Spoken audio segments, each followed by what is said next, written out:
हर किताब में अक्सर कुछ ऐसे मोड़ आते हैं जहां कहानी की दिशा और जगह दोनों बदल जाती है।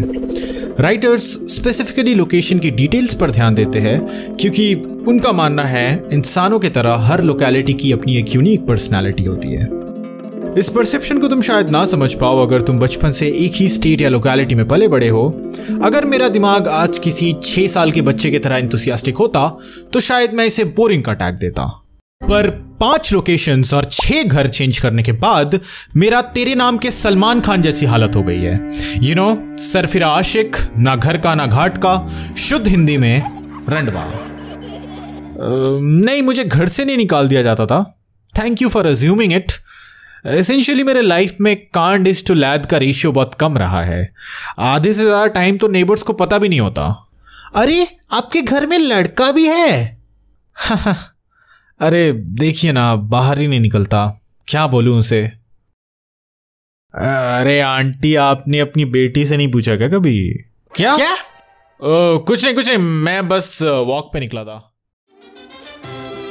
अगर तुमने कभी भी अपने टाउन के बाहर मूव इन किया है देन ऑफ कोर्स पहला चैलेंज होता है एक ढंग का अफोर्डेबल घर ढूंढना। अभी तो सब कुछ ऑनलाइन हो गया है, पर एक जमाना था इन मिडलमैन यानी कि ब्रोकर्स का। ये बेसिकली तुम्हारे लिए घर ढूंढ के देते हैं और उसके बदले 2 महीने का किराया खा जाते हैं। Overall an exploiter of newcomers in the city. घर ढूंढना और भी मुश्किल हो जाता है अगर तुम्हें किसी के साथ शेयर में रहना है तो 100% ऑफ द टाइम तुम्हारे रूममेट का ओपिनियन तुमसे मैच नहीं करेगा।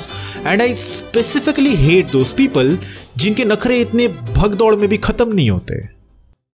यार, इस घर का बाथरूम बड़ा छोटा है यार। अरे तो क्या हुआ, रूम्स तो अच्छे हैं ना। वैसे भी तू कितनी देर रहेगा बाथरूम में? 5 मिनट में तो। In this case, I was privileged enough because मेरे पापा को ट्रांसफर ऑर्डर्स के साथ साथ एक 3 BHK घर का अलाउंस मिलता था। पर एज ए किड मेरी टेंशन कभी घर की थी ही नहीं, apart from the wifi connection of course, क्योंकि दूसरे ही दिन मुझे नया स्कूल ज्वाइन करना है। अब ये सुनने में काफी अजीब लगेगा, पर इवन एज एन इंट्रोवर्ट मुझे स्ट्रेंजर्स से कन्वर्स करने में कोई झिझक नहीं होती। ये कोई पुश्तैनी स्किल सेट नहीं है जिसको लेके मैं पैदा हुआ था। It is rather N acquired skill. पहली बार डर लगा, इंट्रोड्यूस योरसेल्फ वाले रटे हुए लाइंस में भूल चुका था। दूसरी बार भी डर लगा। तीसरी बार पैर कांपना बंद हो गए। चौथी बार में I was like I don't care. और 5वीं बार मैंने इतनी फराटेदार इंग्लिश बोली कि आधे लोगों को समझ ही नहीं आया। So this is how I became immune to stranger confrontation.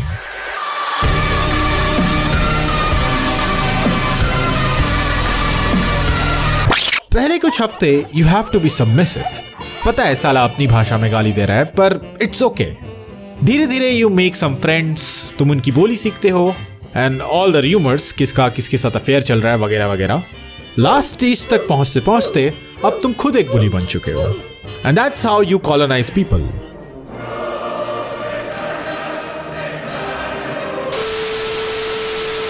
Google map से पहले वाली दुनिया काफी अनप्रेडिक्टेबल थी टू बी ऑनेस्ट, क्योंकि तुम्हारे पास ले दे के रास्ते के पान वाले भैया से डायरेक्शंस पूछने के अलावा और कोई ऑप्शन नहीं था। Moving to a new city तुम्हें यहाँ की चीजों से फेमिलियर होने में ही काफी टाइम लग जाता है।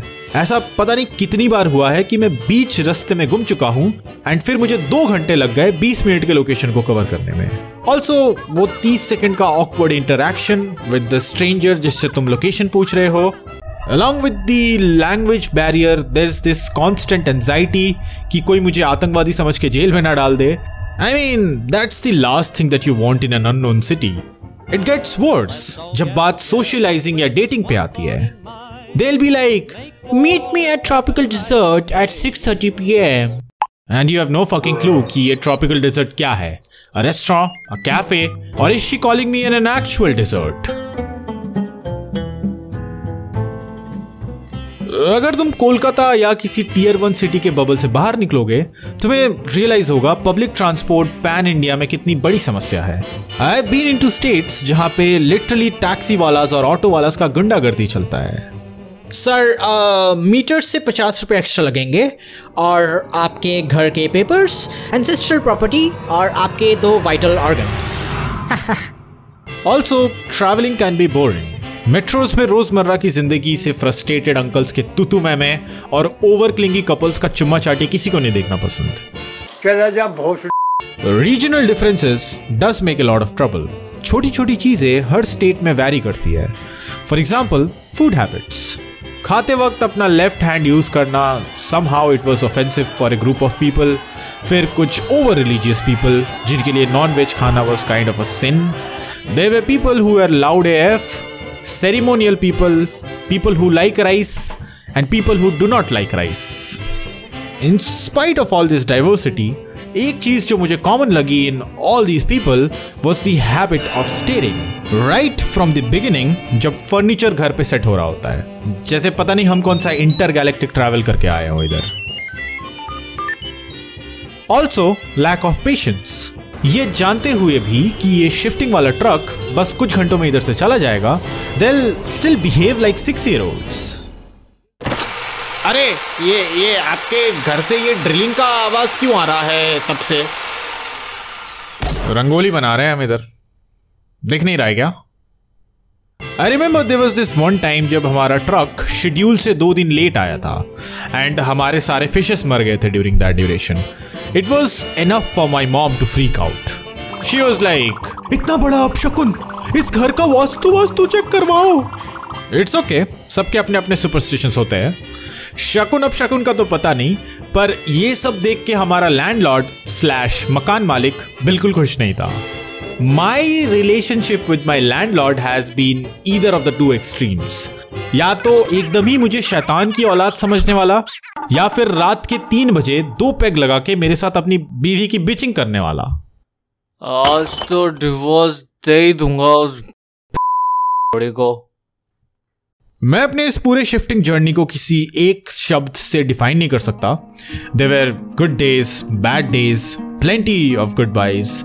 कभी कभी मुझे ऐसा लगता है इतनी बार शिफ्ट करने की वजह से मेरी ज़्यादा गहरी दोस्ती किसी के साथ हो नहीं पाई। फिर ये भी लगता है I am lucky enough to get a first hand experience of different cultures and traditions.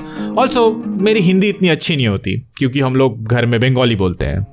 I definitely have that switch जहाँ पे अगर मैं किसी लैंग्वेज में शिफ्ट हो रहा हूँ तो मेरी पर्सनैलिटी भी उसके साथ बदल जाती है। Overall I don't regret any of it. मेरे लाइफ की किताब में हर घर अपना एक चैप्टर होल्ड करता है। Character development all along.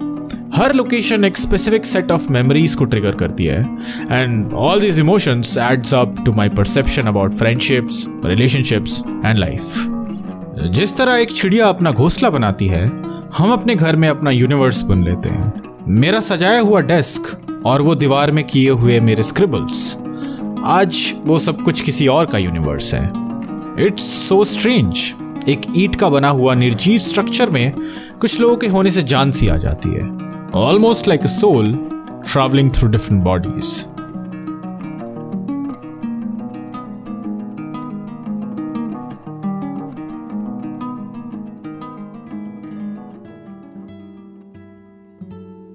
Hey, just a small announcement। पिछले कुछ महीनों से मेरी वीडियोस काफ़ी लेट आ रही है, सो फॉर दैट मैं एक नया एडिटिंग स्टाइल ट्राई करने वाला हूँ अपने नेक्स्ट वीडियो में। अगर वो ढंग से एग्जीक्यूट हो पाता है देन अच्छी कंसिस्टेंसी मेंटेन हो सकती है। So please support and let's see how it goes. Bye bye.